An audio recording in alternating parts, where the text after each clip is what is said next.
안녕하세요. 명명입니다. 반갑습니다. 오늘 이 시간에는 포토샵 수업을 시작해 보도록 할 건데요. 여러분들 포토샵 프로그램이 사진 편집 프로그램인 건 다 알고 계시죠? 네, 이 프로그램이 굉장히 활용성이 뛰어나기 때문에 제가 이제 몸담고 있는 건축 인테리어 분야에서는 이제 컬러링을 한다든지 또는 투시도 리터칭 또는 뭐 제안서 작업에서도 많이 활용하고 사용을 하고 있습니다. 그래서 포토샵도 여러분들이 좀 배워두시면 좀 활용성이 있기 때문에 꼭 알아두셨으면 하는 바람이 있고요. 자, 그러면은 포토샵 수업을 한번 진행해 볼 수 있도록 할게요. 오늘은 이제 첫 시간이니까 간단하게 뭐 화면 구성이라든지 또는 뭐 다양한 뭐 퍼포먼스, 뭐 환경 설정 이런 부분들로서 오늘 수업을 한번 이끌어가 볼 수 있도록 할게요. 자, 우선 저는 CC 버전을 지금 쓰고 있어요. 그래서 여러분들 혹시 CS 버전이면 지금 화면 구성과 좀 다를 수 있습니다. 지금 화면에서 지금 보이는 게 이 화면인데 이 런이라는 화면이 뭐 이제 필요가 없어요. 그래서 저는 이제 닫아줄게요. 여러분들은 만약에 CS 버전을 쓰시면은 이 화면이 없습니다. 이렇게만 이제 보일 거예요. 그리고 만약에 여러분들 저처럼 CC 버전을 사용하고 계시다면은 아마 이 화면이 또 안 뜰 거예요. 처음부터 이제 제너럴 설정에서 자, 이 프레퍼런스 환경 설정은 어디로 들어오시냐면 에디트에 프레퍼런스에 제너럴 저는 단축키 컨트롤 K를 누르고 들어온 겁니다. 얘를 들어오시면 자, 제너럴 메뉴에 디서블 홈 스크린 얘를 체크가 꺼져 있을 거예요. 자, 제가 꺼져 있는 상태에서 포토샵을 키게 되면요. CC 버전을 쓰시는 분들은 홈 화면이 뜨게 돼요.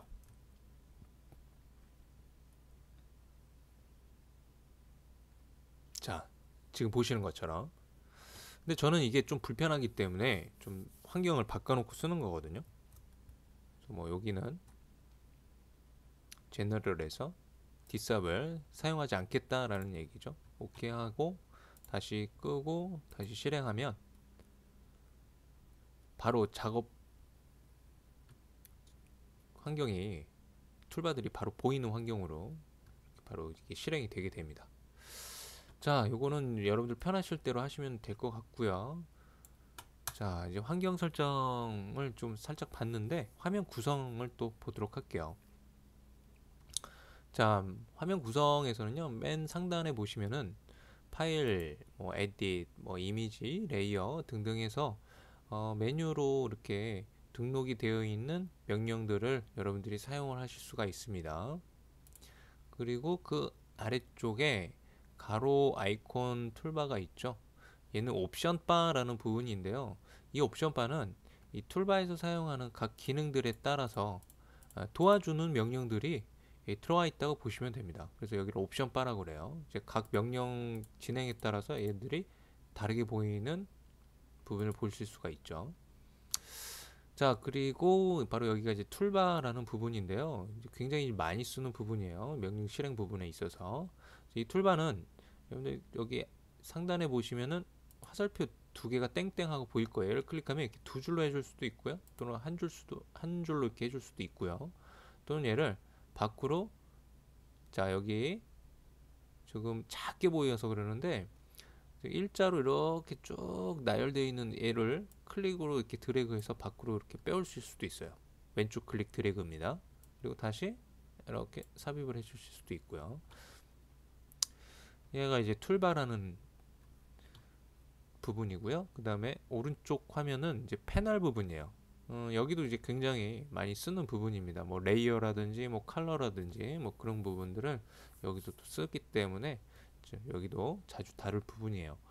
그리고 여기 이제 보시면요, 이제 히든 툴바라는 부분인데요. 이 히든 툴바는 여러분들 여기다가 이제 숨겨놓고 쓸 수 있는 부분이에요. 그래서 여기다가 보이게끔 하거나 또는 이렇게 숨기거나 이제 바로바로 좀 그때그때 작업에 따라서 이렇게 좀 자주 안 쓰는 것들은 여기다 이렇게 숨겨놓고 여러분들이 그때그때 이렇게 클릭해서 작업할 수 있게 하는 설정이라고 보시면 될 것 같아요. 그래서 히든 툴바라는 부분이 있습니다. 얘도 이제 마찬가지로 이렇게 노출시킬 수가 있어요. 다시 이렇게 삽입을 시켜줄 수도 있고요. 그리고 이런 탭 패널들 있죠. 얘네들도 개별적으로 이렇게 노출시킬 수 있고 다시 삽입을 할 수 있고요. 위치 바꿔줄 수 있습니다. 자, 포토샵의 이런 작업 패널 환경들은요, 사용자마다 사용 환경이 틀려요. 화면 구성해서 쓰는 게. 그래서 여러분들이 어떤 목적은 작업을 좀 더 수월하고 편하게 하기 위한 목적이 있는 거기 때문에 여러분들이 뭐 툴바를 나는 이렇게 꺼내서 쓰는 게 좋아. 뭐 두 줄로 해놓고 쓰는 게 좋아. 뭐 이렇게 여기다가 놓고 쓰는 게 좋아 하시는 분들도 있어요. 또는 뭐 나는 칼라 패널을 뭐 이렇게 꺼내놓고 쓰는 게 좋아라고 이렇게 하시는 분들도 있고, 아니면 이렇게 난 숨겨놓고 쓰는 게 편해라고 하시는 분들도 있어요. 그러면 이런 환경들을 여러분들이 저장을 해놓고 언제든지 뭐 다른 환경과 이렇게 호환해서 변경해 가면서 쉽게 쓸 수가 있는데요. 자, 우선 저장하는 것부터 볼게요. 제가 조금 수정을 했는데 윈도우라는 메뉴에 워크스페이스에 들어오시면요, 제가 여기 지금 미리 만들어 놓은 애들이거든요. 자, 이 밑에 있는 애는 이제 기본 환경으로 이렇게 바꿔주는 거고요. 그리고 밑에 보시면 리셋 에센셜이 있어요. 완전 초기 환경으로 이제 되돌아가는 거. 자, 뉴 워크스페이스라는 게 있습니다. 얘를 클릭하셔서 저장을 제가 테스트 2라고 줄게요. 그리고 밑에 보이시는 얘네들은 뭐냐면요, 여러분들이 얘네들을 체크를 해놓으면 뭐 단축키라든지 뭐 그런 것들을 이렇게 또 바꿀 수도 있잖아요. 포토샵이 단축키도 변경이 가능합니다.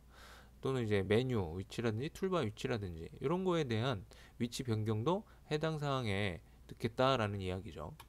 이 상태로 이제 세이브를 하시면 이 환경이 그대로 저장이 됩니다.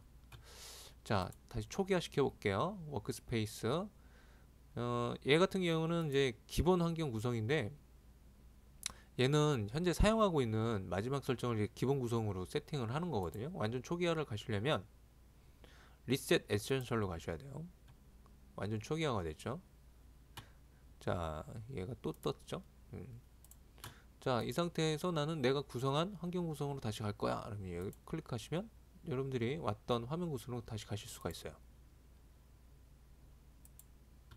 이렇게 저장을 해서 쓰시면요, 예를 들어서 작업을 어떤 걸 하느냐에 따라서 여러분들이 여러 개를 만들어 놓고 사용하실 수도 있기 때문에 굉장히 편리하게 사용하실 수가 있는 부분이죠. 그리고 그 밑에 있는 것들은 이미 세팅이 되어져 있는 것들이에요. 포토샵에서 이제 만들어 놓은 이제 플랫폼이라고 보시면 되겠죠. 템플릿, 화면 구성. 자, 아무튼 요거는 여러분들이 잘 환경에 맞춰서 세팅을 저장을 해 놓고 쓰시면 굉장히 효율적으로 작업이 가능하니까 이것도 좀 참고하시면 좋을 것 같고요. 그 다음에 한 가지 더, 좀 화면의 어떤 밝기를 조정하는 부분인데요. 여러분들 Alt 키를 누르고 F1을 누르거나 또는 F2를 누르면 얘가 밝기가 달라져요. 얘 또 안 바뀐다. 제가 단축키를 다른 거하고 지금 같이 쓰다 보니까 얘가 좀 단축키 오류가 있는 것 같거든요. 여러분들 F1 누르거나 F2를 누르면 이 포토샵 프로그램의 밝기가 달라질 거예요. 저는 속성 들어가서 볼게요. 컨트롤 K. 자, 인터페이스에 보시면은 바로 이 칼라 테마 있죠. 얘를 이용해서 네 가지 환경으로 세팅이 되어 있는 것을 사용해서 어둡게 하거나 또는 밝게 하거나 이렇게 조정을 할 수가 있어요. 이 단축키가 Alt F1, Alt F2를 이용해서 여러분들이 사용을 하실 수 있어요. 아무래도 제가 키보드가 이러는 걸 쓰다 보니까 안 바뀌는 것 같아요. 기본 키보드에서는 여러분들 사용 가능하기 때문에 사용을 좀 단축키를 알아두시고 활용하시는 게 좋아요. 왜 그러냐면 어떤 작업물에서는 어두운 환경에서 쓰는 게 편할 때가 있고, 어떤 작업물을 할 때는 이제 좀 밝은 환경에서 작업을 하는 게 편할 때가 있기 때문에 그때그때 단축키로 여러분들이 쉽게 손쉽게 변경해 가면서 쓰시는 것을 권장합니다. 자, 저는 여러분들이 이 검은 환경에서는 좀 잘 안 보이기 때문에 좀 밝은 화면으로 해놓고 강의를 진행하도록 할게요. 자, 그 정도로 우선 화면 구성과 뭐 간단한 어떤 퍼포먼스 부분들을 좀 살펴봤는데요. 이번에는 이제 본격적으로 새 파일 불러오기부터 여기 있는 내용들을 좀 살펴볼 수 있도록 할게요. 한 9번까지만 보고요. 나머지 부분은 다음 시간으로 넘겨서 강의를 진행해 볼 수 있도록 하겠습니다. 자, 먼저 이제 새 파일 불러오기는요. 파일 메뉴에 New 들어가시면 되는데 컨트롤 N이 단축키예요. 여러분들 이제 단축키 있잖아요. 저도 이제 3D 맥스도 쓰고 오토캐드도 쓰고 또는 지금 포토샵도 쓰고 또는 일러스트도 쓰고 되게 많아요. 스케치업도 쓰고 굉장히 많이 쓰고 있어요. 얘네들이 다 단축키가 있어요. 근데 여러분들은 처음에 이렇게 배우시는 분들이 항상 어려워하는 게 그 단축키 쓰는 거거든요. 근데 저는 단축키 쓰는 걸 물론 권장을 합니다. 여러분이 단축키를 외우는 거를 저는 권장을 해요. 하지만 그거보다 중요한 게 이 프로그램을 사용을 하는 게 중요해요. 그래서 단축키를 처음에 뭐 잘 안 외워져서 막 스트레스 받으시는 것보다 우선 처음에는 이 시작을 하는 게 중요하기 때문에 처음에 단축키 때문에 너무 스트레스 받아 하지 마시고 저처럼 이렇게 클릭하고 들어오셔서 우선은 처음에는 이런 식으로 시작을 하세요. 그리고 나중에 조금 익숙해지면 그때 가서 단축키를 좀 습관화하시는 연습을 하시는 거를 저는 추천하는 편이거든요. 그래서 처음부터 단축키 외우는 거에 너무 부담은 갖지 마시고 나중에 포토샵이 좀 친해졌다 싶으면 그때부터 하나하나 단축키를 익혀 나가시는 것도 뭐 좋은 방법이 되지 않을까라는 생각이 듭니다. 자, 아무튼 새 파일 불러오기를 볼게요. 자, 창을 보면요. 이런 식으로 좀 열릴 텐데 자, 도큐먼트 타입을 이제 클릭을 하시면 여러 가지 목록들이 있어요. 여기서 인터내셔널 페이퍼 얘를 체크를 해주시고요. 그 다음에 용지 사이즈 A4나 뭐 A3나 뭐 이렇게 쭉 B5 뭐 쭉 있죠. 자, 여기서 여러분들이 원하는 용지 사이즈 잡아주시면 되겠고요. 그 다음에 가로 세로 방향 사이즈 A4로 지정하면 얘가 자동으로 이렇게 지정이 돼서 나옵니다. 그리고 단위는 밀리미터로 나오고 있죠. 그 다음에 리솔루션 얘는 이제 해상도하고 관련이 있는 부분인데요. 쉽게 얘기해서 이 사이즈의 픽셀이 몇 개가 사용이 되는지라고 보시면 돼요. 얘가 보통 이제 웹용인 경우에는 72 dpi 정도를 쓰고요. 또는 인쇄용은 150 dpi 이상을 사용을 해주셔야 됩니다. 그래서 저는 보통 한 200 정도를 쓰거든요. 근데 이것도 이제 상황에 따라서 뭐 높게 쓰는 게 좋아요. 그래서 여러분들은 그냥 하실 때 300 dpi로 놓고 사용을 해주세요. 얘가 리솔루션 값에 따라서 여기 보시면은 아시겠지만은 용량이 굉장히 커져요. 72 dpi일 때와 1.43메가인데 300 dpi로 가면 와 엄청 커지죠. 24.9메가면 물론 해상도가 이제 그만큼 좋아진다는 이야기죠. 이거는 이제 작업 상황에 따라서 여러분들이 적절하게 조정해서 쓰는 걸 권장을 합니다. 그리고 단위는 픽셀 인치를 쓰시면 되고요. 그 다음에 컬러 모드는 RGB 컬러로 지금 되어져 있는데 얘를 클릭해 보시면 여러 가지 또 모드가 또 이렇게 구분되어져 있어요. 비트맵, 뭐 그레이스케일 쭉 있는데 여기서 두 가지만 여러분들이 사용을 하시면 됩니다. RGB 컬러와 CMYK. RGB 컬러와 CMYK의 차이점을 그냥 쉽게 얘기 드릴게요. RGB는요 빛의 삼원색으로서 그냥 모니터용 컬러 모드라고 보시면 되고요. CMYK는 인쇄용 컬러 모드라고 보시면 돼요. 그래서 인쇄하실 때는 인쇄용으로 작업하실 때는 CMYK 쓰시면 되고 그 다음에 모니터용으로 이제 작업했을 때 RGB를 쓰시면 되는데 근데 얘는 그냥 우선 RGB로 쓰시고 나중에 CMYK로 바꾸셔도 되거든요. 그렇기 때문에 그냥 RGB로 놓고 쓰시는 걸 권장합니다. 왜냐면 RGB가 좀 색 표현력이라든지 이런 것들이 더 뛰어나요. CMYK보다. 그래서 RGB를 쓰시고 나중에 CMYK로 변경을 하셔서 또 출력용으로 사용을 하시면 되기 때문에 굳이 처음부터 RGB, CMYK로 쓰실 필요는 없다라고 얘기를 드리는 겁니다. 자, 그 다음에 옆에 있는 거는 이제 8비트, 뭐 16비트, 32비트 이렇게 있는데요. 얘는 이제 뭐 포토샵에서 어떤 효과가 들어갔을 때 그 색 표현하는 어떤 역할을 하는 거라고 보실 수가 있거든요. 근데 얘는 그냥 8비트만 쓰셔도 돼요. 근데 얘가 또 높으면 좋죠. 당연히 좋기는 한데 뭐가 문제냐면 용량이 굉장히 많이 커집니다. 이미지 사이즈가. 그래서 얘는 8비트로 그냥 두고 쓰시면 되고요. 그 다음에 그 밑에 보시면 이제 백그라운드 이제 컨텐츠라고 되어 있는데 얘가 새 파일을 여러분들이 불러오시게 되면은 얘가 이런 식으로 흰색으로 이렇게 채워져서 나와요. 그런데 얘를 뭐 블랙으로 맞춰놓고 오케이 하면 검정색으로 채워져서 나오는 거고요. 그렇죠? 그래서 이제 백그라운드 색상을 뭘로 하겠느냐라는 얘기인데, 밑에 보시면 또 백그라운드 컬러, 얘는 이제 정경색, 배경색, 얘가 또 설명을 드려야 되는 부분이기 때문에 얘는 나중에 설명하고요. 트랜스퍼런트는 투명하게, 배경을 투명하게 하겠다는 이야기거든요. 오케이 하면 포토샵에서의 투명은요, 이렇게 표현합니다. 이렇게 모자이크 형태로 이렇게 표현을 한다라는 거 알아두시면 좋을 것 같아요.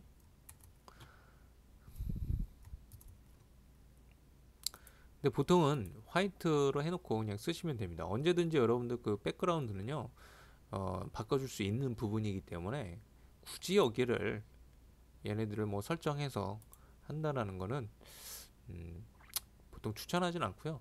뭐 그때그때마다 생각나면 뭐 클릭해서 쓰겠지만 어차피 얘는 나중에 바꿀 수도 있기 때문에 그냥 화이트로 놓고 쓰시면 됩니다. 그 다음에 고급 부분을 좀 볼게요. 컬러 프로파일이라는 부분이 보시면 얘가 클릭을 했을 때 또 여러 가지 목록들이 쭉 나오는데 다른 건 그냥 다 무시하시고요. 그냥 sRGB만 쓰시면 돼요. 솔직히 얘기해서 저 얘네들 잘 몰라요. 무조건 sRGB 쓰시면 됩니다. 나중에 얘도 공부해서 나중에 따로 영상 올려드릴 수 있으면 올려드리도록 하겠습니다. 자, 그 다음에 이제 밑에 있는 부분은요, 이제 비율인데요. 이제 화면을 이제 뭐 HD급으로 뭐 쓰시는다든지 뭐 여러 가지 이제 와이드 스크린도 있고요. 화면 비율을 어떤 식으로 속성을 지정해서 쓸 건지, 어떤 용도로 지정해서 쓸 건지 여기 설정하는 부분인데요. 여기는 그냥 스퀘어 픽셀로 놓고 쓰시면 되겠습니다. 자, 그렇게 하시고 이제 OK를 들어가시면 새 파일이 열리는데 여기 좀 바뀌었네요. 제가 몇 가지를 좀 건드렸더니 들어가겠습니다. 자, 오케이 하면 이렇게 새 파일이 열리게 됩니다. 자, 새 파일 불러오기는 뭐 이렇게 좀 여러분들이 사용을 해주시면 되겠고요. 그 다음에 이제 2번 체인지 스크린 모드라고 해서 화면 보기 모드 설정인데요. 얘는 뭐냐면 이게 전체 화면으로 이제 바꿔주는 거거든요. F를 한번 누르시면요, 이게 전체 화면으로 가고요. 그 다음에 지금 툴바들이 다 사라졌죠. 좀 더 확장이 돼서 F를 다시 한번 누르면 원래대로 되돌아와요. 이렇게 3단계로 설정이 돼 있어요. 근데 얘를 설명을 드리는 이유가 여러분들이 이제 단축키를 쓰시다 보면 실수로 또는 단축키를 안 쓰시더라도 실수로 이렇게 F를 눌러서 이런 식으로 될 수가 있잖아요. 그러면 여러분들 되돌아오셔야 될 거 아니에요. 그래서 얘가 그런 기능이라는 거 제가 미리 알려드리는 겁니다. 여러분들 되돌아오시라고 쓰실 때 이렇게 됐을 때 이거 왜 이러지? 그럼 F 눌러서 이렇게 되돌아오실 수가 있겠죠. 만약에 얘를 까먹었다. 그럼 이 영상을 다시 한번 참고해 보시면 되겠죠. 자, 한번 이렇게 보여드렸으니까 기억은 나실 거예요. 아, 이런 게 있었지라는 게. 자, 다음에 이제 파일 불러오기. 자, 파일 불러오기는 뭐 별건 없는데요. 이제 포토샵에서 여러 개의 파일을 이제 불러왔을 때 환경이라든지 뭐 그런 것들을 좀 설명을 드려야 되기 때문에 파일 불러오기도 좀 설명을 드려볼 수 있도록 할게요. 자, 파일 불러오기는 파일에서 컨트롤 O를 이용하시면 됩니다. 자, 그러면 여기서 내가 원하는 이미지를 선택해서 파일을 불러오실 수가 있어요. 근데 여기 보시면은 이제 탭 메뉴를 이렇게 삽입이 돼서 들어갑니다. 얘를 이렇게 왼쪽 클릭을 눌러서 이렇게 노출을 시킬 수도 있고요. 다시 삽입을 시킬 수도 있습니다. 그런데 얘가 좀 하이 버전에서 사용하셨던 분들은 이게 좀 불편하시는지 이렇게 노출해 놓고 쓰시는 분들도 계세요. 저는 좀 이게 하이 버전, 저도 한 포토샵 7부터 썼는데 이게 또 어떻게 쓰다 보니까 또 편하더라고요. 그래서 저는 그냥 쓰고는 있는데, 그래서 얘를 처음부터 이렇게 노출시켜서 하는 방법도 있거든요. 옵션 설정에서. 그거는 어디로 가시면 되냐면 컨트롤 K 해서 자, 워크스페이스라는 목록에 오픈 도큐먼트 탭 얘를 체크를 끄면요, 파일 불러오기를 하실 때 제가 메뉴로 삽입되는 게 아니라, 자, 여러 개의 파일을 한꺼번에 한번 불러볼게요. 여기를 하면 이런 식으로 노출되어서 이렇게 파일 불러오기가 돼요. 자, 얘를 또 하나씩 끄기에는 좀 그러니까 자, 제가 뭐 한 번에 껐는데요. 그건 조금 이따가 설명을 드릴게요. 다시 컨트롤 K로 설정을 다시 되돌려 놓겠습니다. 이거는 여러분들이 편한 방법을 쓰시면 돼요. 자, 설정을 되돌려 놓고 했을 때는 이렇게 메뉴로 삽입이 돼서 쭉 들어가요. 그러면 이 메뉴가 이렇게 또 가려지기도 하거든요. 이럴 때는 여기 화살표를 클릭하셔서 여러분들이 여기서 찾기로 이렇게 들어가셔도 돼요. 이렇게 가려진 것들은 이렇게 가실 수가 있습니다. 또는 이렇게 여러 개의 화면이 열려 있을 때 여러분들 이렇게 어렌지 모드가 있어요. 어렌지로 화면 작업 창을 정렬할 수 있어요. 윈도우에서 어렌지에 들어가시면 타일로 이렇게 세팅을 하실 수도 있고요. 또는 뭐 이런 식으로 가로 방향으로 할 수도 있고 또 여러 가지가 있어요. 여러분들 한 번씩 클릭해 보시면 충분히 알 수 있는 부분입니다. 또는 다시 단일 화면으로 가고 싶으면 이렇게 얘를 쓰시면 되고요. 그리고 이제 밑에 있는 뭐 타일, 플롯 인 윈도우와 플롯 올 인 윈도우가 있는데요. 얘는 뭐냐면은요. 우선 제가 타일을 클릭하면 얘가 타일식으로 이렇게 배열을 해요. 전부 다. 그리고 플롯 윈도우는 지금 보이면 얘가 지금 삽입이 되어 있는 상태거든요. 얘를 제가 끌어볼게요. 얘가 이제 밖으로 노출된 거예요. 얘가. 근데 이 선택된 거를 플롯 인 윈도우를 클릭하면 얘가 하나의 창만 노출시켜요. 이런 식으로. 근데 얘네들을 전부 다 노출시키고 싶을 때는 All in 윈도우를 눌러주시면 됩니다. 그럼 카드식으로 쫙 배열하면서 노출을 시켜줘요. 뭐 이렇게 활용을 하실 수가 있습니다. 그 다음에 이제 닫기. 닫기는요, 그냥 얘 창에 있는 거 이렇게 눌러서 닫으셔도 되고요. 또는 단축키는 여기 써놨죠. 컨트롤 W. 컨트롤 W를 누르면 얘가 순서대로 이렇게 닫아주실 수가 있어요. 그리고 여러 개의 창을 한 번에 닫으실 때는 컨트롤 Alt W를 누르시면 한 번에 닫아주실 수도 있습니다. 그런데 여러분들이 뭐 이렇게 이미지들을 쭉 불러오시고 새 파일을 열었어요. 새 파일 열었습니다. 이럴 때는 자 우선 새 파일을 노출시킬게요. 그리고 얘를 클릭해 놓고 컨트롤 T W를 눌러볼게요. 그럼 다 닫혀버리죠. 얘를 반대로 해볼게요. 쭉 불러다 놨습니다. 얘를 전부 노출시켜 볼게요. 노출시키고 자, 새 파일 불려드려서 자, 여기 얘는 메뉴로 삽입을 해놓고 전부 닫기를 해볼게요. 원래 안 닫혔는데? 갑자기 닫히지? 디딩 다시 한번 해볼게요. 디딩 얘가 안 닫혔는데 자, 새 파일 불러다 놓고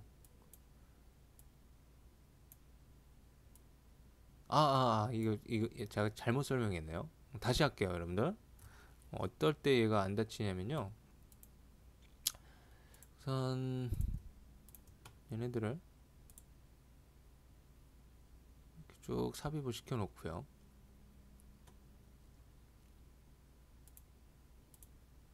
그 다음에 새 파일 불러올게요. 이 새 파일은 밖으로 노출시키세요. 그리고 이 탭 메뉴 있죠. 이 탭 메뉴에서 오른 클릭하셔서 클로즈 올을 하시면 이 탭 메뉴에 있는 애들만 이렇게 싹 닫아주고 얘는 안 닫아요. 뭐 이렇게 좀 쓰면 편리하겠죠. 내가 이제 작업하는 화면은 닫히면 안 되기 때문에 그렇죠. 그래서 이렇게 또 쓰시면은 또 여러분들이 효율적으로 작업을 좀 하실 수 있지 않을까라고 생각이 들어서 설명을 드렸습니다. 자, 닫기 부분은 이제 그렇고요. 그 다음에 이제 줌 기능을 좀 볼게요. 줌. 얘는 좀 이미지를 다른 거를 좀 불러와서 살펴보겠습니다. 자, 줌 기능은요. 툴바에서 이 돋보기 툴을 이용해서 사용을 한다면 Z가 단축해요. 얘를 클릭하셔도 되고요. 돋보기 모양으로 커서가 바뀌었을 겁니다. 얘를 이제 왼쪽 클릭을 이렇게 한 번씩 누르면 확대가 돼요. 그죠? 픽셀 엄청 확대되죠. 더 이상 확대가 안 되면 얘가 이제 플러스 마이너스 모양 표시를 안 합니다. 돋보기 안에서. Alt 키를 누르시고 계시면 마이너스 키로 바뀌었죠? 그러면 다시 왼쪽 클릭을 계속 누르고 계시면 한 번씩 눌러보시면 얘가 이렇게 축소가 돼요. Alt 키를 띄면 다시 확대를 쓸 수 있고요. 자, 이 줌 명령의 옵션 바를 좀 볼게요. 옵션 바에 보시면요, 뭐가 있냐면 스크럽 줌이라는 게 있어요.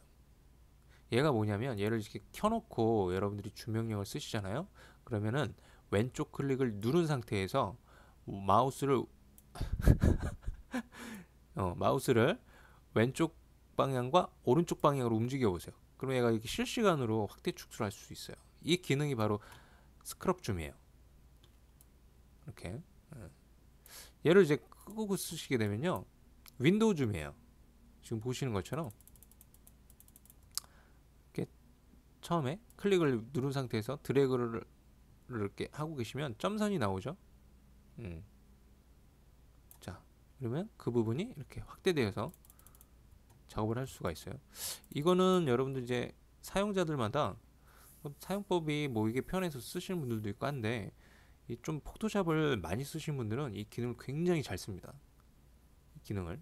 그래서 이 주명령을 이제 좀 많이 활용을 하시는데, 요거 말고 여러분들 좀 초반에 좀 어렵잖아요, 이런 게. 그래서 좀 쉽게 할 수 있는 방법도 알려드릴게요. Alt 키를 누르고 휠을 위아래로 굴리시면 확대 축소를 쓸 수 있어요. 여러분들이 휠을 그냥 굴리시잖아요. 그러면은 얘 반응이 없습니다. Alt 키를 누른 상태에서 쓰셔야 돼요. 얘가 확대된 상태에서 휠을 이용하면 얘가 화면이 위아래로 움직여요. 이 스크롤을 이렇게 움직이는 것처럼. 자, 축소가 된 상태에서 캔버스를 다 보고 있는 상태에서는요, 여러분들이 움직여봤자 휠을 위아래 이렇게 휠이 움직이죠. Alt 키를 누르고 휠을 위아래로 굴리면 확대 축소를 씁니다. 자, 이런 식으로 여러분들이 좀 편하게 우선 포토샵을 시작하는 게 중요하기 때문에 이렇게 처음에는 접근을 하셔도 좋아요. 그러면서 천천히 이 줌명령을 좀 사용법을 익혀져서 연습을 하시는 것도 좋다라고 저는 개인적으로 생각이 듭니다. 자, 줌명령은 뭐 그 정도만 보고요. 줌명령이 또 다양한 또 퍼포먼스가 있기는 해요. 그는 좀 나중에 설명을 또 드려볼 수 있도록 할게요. 그 다음에 이제 핸드툴. 핸드툴은요, 화면 이동할 때 쓰는 거거든요. 이 손바닥 모양이에요. 얘는 지금 상태에서는 쓸 수가 없어요. 캔버스를 이 작업 화면에서 전체를 다 보고 있기 때문에 얘가 쓸 수가 없는 건데, 확대를 해놓고 쓸 수 있는 애라고 보시면 돼요. 이동해 가면서. 근데 얘를 이런 식으로 쓰지 않습니다. 이 명령을 이렇게 클릭해서 쓰지 않아요. 다른 명령을 이렇게 사용 중일 때, 다른 명령들을 이렇게 사용 중일 때, 지금 비활성화 됐죠. 다른 명령을 사용 중일 때 얘를 이제 쓸 수 있게 하는 방법이 있는데, 여러분들 스페이스바 있죠, 긴 거. 얘요. 얘를 누르고 계시면 손바닥 모양으로 바뀝니다. 그러면 마우스 왼쪽 클릭을 누른 상태에서 핸드툴을 쓸 수가 있어요. 그러니까 다른 작업을 하는 중에 이렇게 작업을 할 수가 있는 거죠. 이렇게. 얘는 좀 굉장히 활용도가 높기 때문에 이거는 좀 연습을 해볼 수 있도록 하세요. 화면이 여기서 다 보고 있는 상태에서는 여기 안 됩니다. 핸드툴이 안 먹힙니다. 자, 08번 핸드툴이었고요. 다음에 이미지 사이즈 조정하는 걸 볼게요. 기존에 이제 새 파일은 뭐 내가 이미지 사이즈라든지 또는 DPI라든지 뭐 그런 것들을 이제 조정해서 들어오는데, 이미 만들어진 이미지 파일들에 대한 이미지 사이즈 조정이 필요할 때, 또는 새 파일도 또한 이미지 사이즈 조정이 가능합니다. 자, 그럴 때 이제 사용하는 건데요. 얘를 이제 보면요, 창이 노출되어 있을 때 오른 클릭하면 이미지 사이즈라는 목록을 쓸 수가 있어요. 이렇게. 그런데 얘가 메뉴가 삽입되어 있으면요, 얘가 안 나와요. 내용이 다르죠. 그런 게 있고요. 또는 이미지 메뉴에 들어가셔서 이미지 사이즈 이렇게 클릭하고 들어오셔도 되고요. 또는 단축키를 이용해서 들어오시면 되겠죠. 자, 옆에는 이제 미리 보기고요. 자, 여기 지금 정보들이 쭉 뜨죠. 이 이미지에 대한 용량 931.9K라고 뜨네요. 그 다음에 디멘전 사이즈죠. 가로 세로 픽셀. 그 다음에 여기에 대한 이제 픽셀 사이즈들이 픽셀의 미리 단위로 사이즈들을 보여주고 있고요. 자, 제가 얘를 이제 바꾸잖아요. 그러면 얘가 같이 바뀝니다. 밑에가 하입 부분이. 왜냐면 이 쇠사슬 때문에 그래요. 이 쇠사슬을 이렇게 한번 클릭하면요, 이렇게 설정이 풀린 게 보이죠. 눌렀을 때와 연결고리가 이렇게 사라지죠. 자, 이 상태에서 여러분들이 사이즈를 조정하면요, 얘를 따로따로 할 수 있어요. 따로따로 조정도 가능합니다. 자, 우선 기존의 이미지 사이즈의 변형이 비율이 달라지면 안 되죠. 그럼 찌그러지기 때문에. 그래서 여기를 클릭해 놓고 가급적이면 사용하시는 게 좋고요. 자, 사이즈를 제가 한 300 정도로 바꾸고, 뭐 리솔루션 72에서 지금 바뀌었죠. 96으로. 난 300까지도 줄 거야. 엄청 용량이 커지겠죠. 여기 보시면은 이 전의 용량인데 얘가 요만큼이 이제 커진다라는 이야기입니다. 작은 DPI에서 큰 DPI로 바뀌게 되면요, 이게 큰 차이로 해상도가 많이 좋아지진 않아요. 근데 포토샵이 계속 발전을 하면서 이거를 기능을 향상을 시키고는 있어요. 그래서 하이 버전에서 쓸 때와 지금 상위 버전에서 쓸 때가 좀 차이가 있기는 합니다. 자, 제가 이제 OK를 하면요, 얘가 엄청 커져요. 해상도도 커지고. 근데 이미지가 어느 정도 조금은 해상도가 살짝 좋게끔 얘가 업그레이드를 시켜놨기 때문에 하이 버전에서 쓸 때보다 얘가 좀 많이 좀 다를 거예요. 하이 버전에서는 조금 이미지가 많이 좀 깨져서 보일 겁니다. 참고로. 자, 아무튼 이렇게 쓰실 수가 있어요. 이미지 사이즈 조정을 언제든지. 그 다음에 이제 10번부터 18번이 남았는데 얘는 다음 시간에 알아볼 수 있도록 할게요. 우선 여기까지만 첫 시간이었는데 여기까지만 살펴볼 수 있도록 하고요. 다음 시간에 나머지 기능들도 좀 살펴보면서 또 재밌게 한번 포토샵을 배워보도록 할게요. 오늘 긴 시간 또 포토샵 수업 듣느라 고생하셨고요. 다음 시간에 또 뵙도록 하겠습니다. 수고하셨습니다.